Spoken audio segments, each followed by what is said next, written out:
Hello everyone, कैसे हैं आप सब लोग। आई होप कि आप सब लोग बहुत ही अच्छे और सुरक्षित होंगे और अपनी प्रैक्टिस कर रहे होंगे। तो आज संडे है, तो आज क्यों ना एक स्पेशल मैं आप लोगों के लिए ये समझ लीजिए देन है या गिफ्ट है आप लोगों के लिए, जिसको अगर आप देख लेते हो तो आपको ये पता चलेगा कि हमें कौन से खिलाड़ी से क्या सीखना चाहिए। इंडियन क्रिकेट हो या कोई भी वर्ल्ड क्रिकेट हो, उसमें कुछ ऐसे खिलाड़ी आए जिन्होंने हमें वो सीख दी जो हमारे लिए बहुत काम की थी। अगर हम उन खिलाड़ियों को फॉलो करें तो हमारे अंदर भी वो जज्बा आ सकता है जो हमारे गेम को निखार सके और हमारे गेम को बहुत ही अच्छा बना सके। तो ऐसे ही हम आज 5 खिलाड़ियों के बारे में जानेंगे और मैं आपको उनके कुछ अच्छे किस्से भी बताऊंगा, जिससे आपको पता चलेगा कि हमारे अंदर भी इस खिलाड़ी के ये गुण होने चाहिए, तो हमारा मैच भी, हमारा गेम भी बहुत अच्छा होता जाएगा।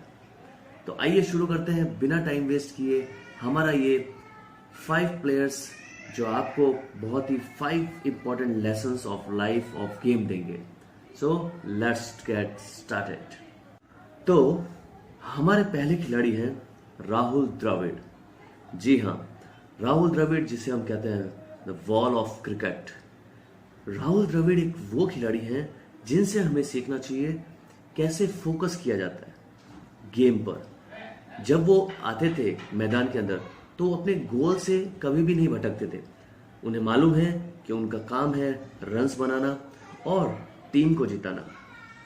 चाहे भीड़ का प्रेशर हो, क्राउड का, चाहे मीडिया का प्रेशर हो, चाहे दूसरे खिलाड़ी उनके बारे में कुछ स्लेजिंग कर रहे हो, लेकिन उन्हें कोई फर्क नहीं पड़ता। ऐसा ही एक वाकया हुआ था सन 2001 में, जब बॉर्डर गावस्कर ट्रॉफी चल रही थी।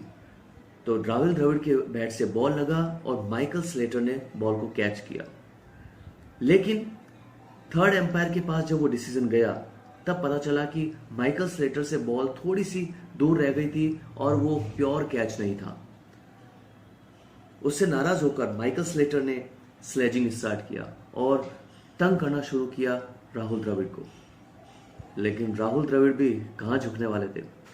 राहुल द्रविड़ ने क्या किया आपको पता है?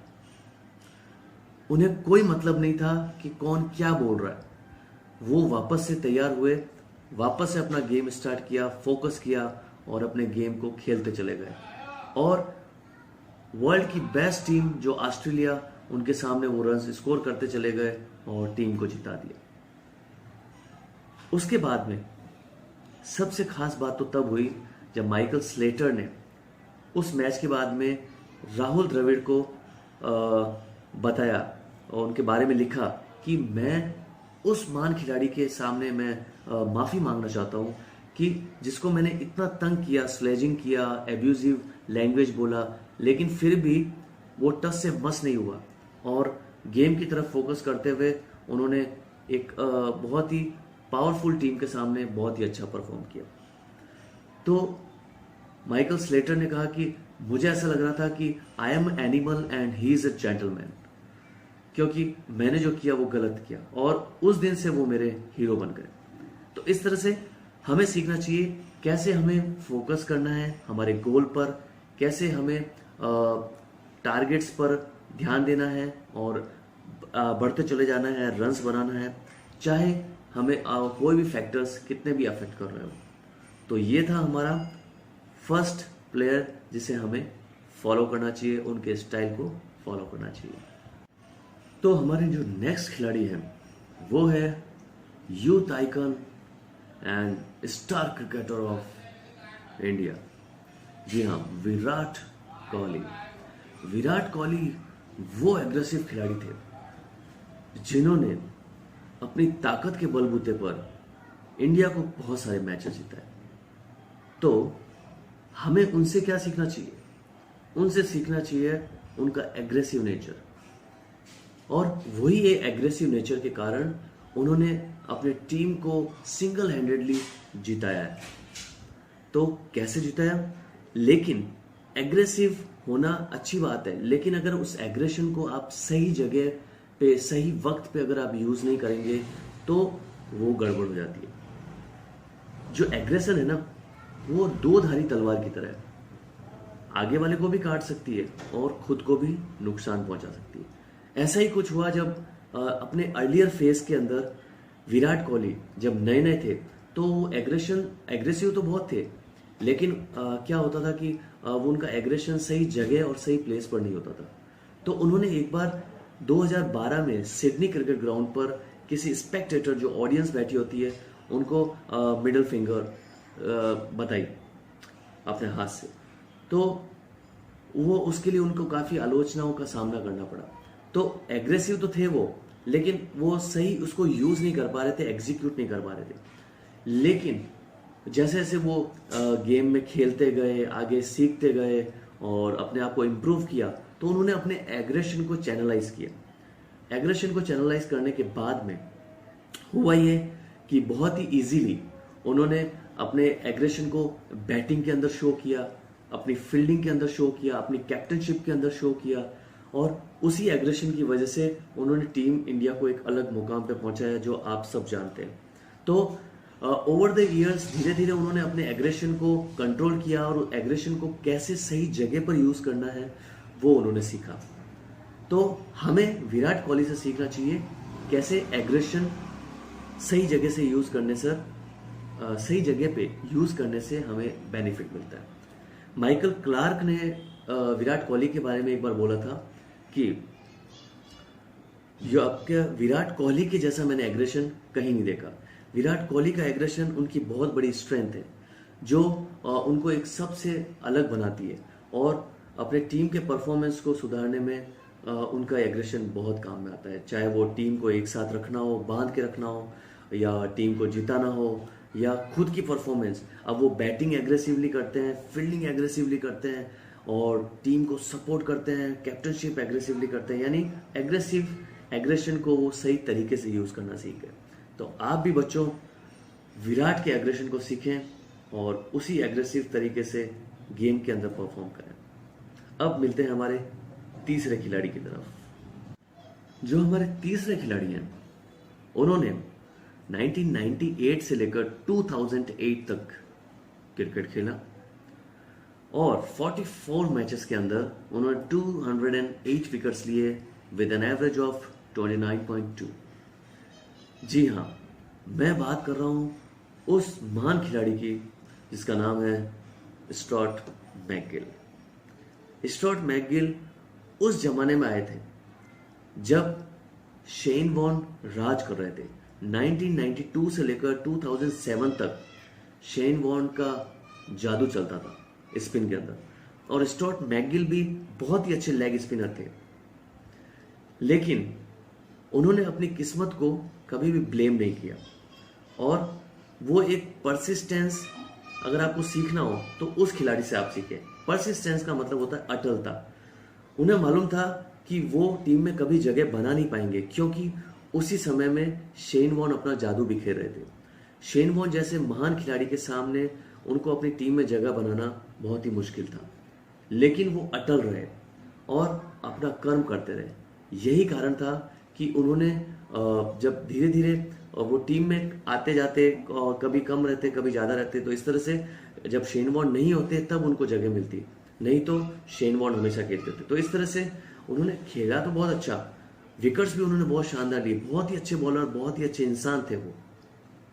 लेकिन हुआ ये कि शेन वॉर्न होने की वजह से उनकी जगह कम बन पाई, लेकिन उन्होंने हिम्मत नहीं हारी और फर्स्ट क्लास क्रिकेट खेलते रहे। और फर्स्ट क्लास क्रिकेट के अंदर उन्होंने 704 विकेट्स लिए हैं। अमेजिंग। अगर वही कंटिन्यू रखते वनडे या इंटरनेशनल टेस्ट मैचेस के अंदर, शेन वॉर्न के साथ होते या उनकी जगह पर होते, तो शायद ये फर्स्ट क्लास वाला आंकड़ा उनका इंटरनेशनल क्रिकेट में होता। तो अगर आपको अटलता सीखनी है, डटे रहो चाहे कैसी भी परिस्थितियां हो, तो वो आपको सीखनी चाहिए स्टुअर्ट मैकगिल से। अब बात करते हैं हमारे चौथे खिलाड़ी की। तो हमारे जो चौथे खिलाड़ी हैं वो तो बड़े खतरनाक ही है। Walking like a don. जब वो चलते थे तो ऐसा लगता था डॉन चल रहा है। च्युइंगम चबाते हुए आते थे मैदान पर और छक्के छुड़ा देते थे बॉलर्स के। क्या आप गैस पर कर पाए हैं कौन है? राइट, वो है वेस्ट इंडीज के Vivian Richards. Sir Vivian Richards जब आते थे मैदान पर तो बॉलर थर्राते थे, और उनकी बैटिंग स्टाइल तो अगर आप यूट्यूब पे वीडियोस को देखेंगे तो आपको पता चलेगा कितनी घातक गेंदबाजी बैटिंग करते थे। बॉलर कोई भी हो, उनको कोई फर्क नहीं पड़ता था। वो अपने स्टाइल से आते थे, उनका स्वैग था, उनका चलने का अंदाज अलग था, और जिस तरह से वो उनकी आंखों में वो तेज नजर आता था बैटिंग के लिए, और वो कॉन्फिडेंस नजर आता था। तो जिस तरह से वो खेलते थे तो उन्हें अपने आप पे भरोसा था कि मैं आऊंगा, खेलूंगा, परफॉर्म करूंगा और रन बनाऊंगा। सेल्फ बिलीव, यानी कि अगर आपको सेल्फ बिलीव सीखना है तो वो आप सीखें विवियन रिचर्ड से, जो कि अपने आप में एक इंस्टीट्यूट थे क्रिकेट की बैटिंग और अपने आत्मविश्वास को दिखाने के लिए।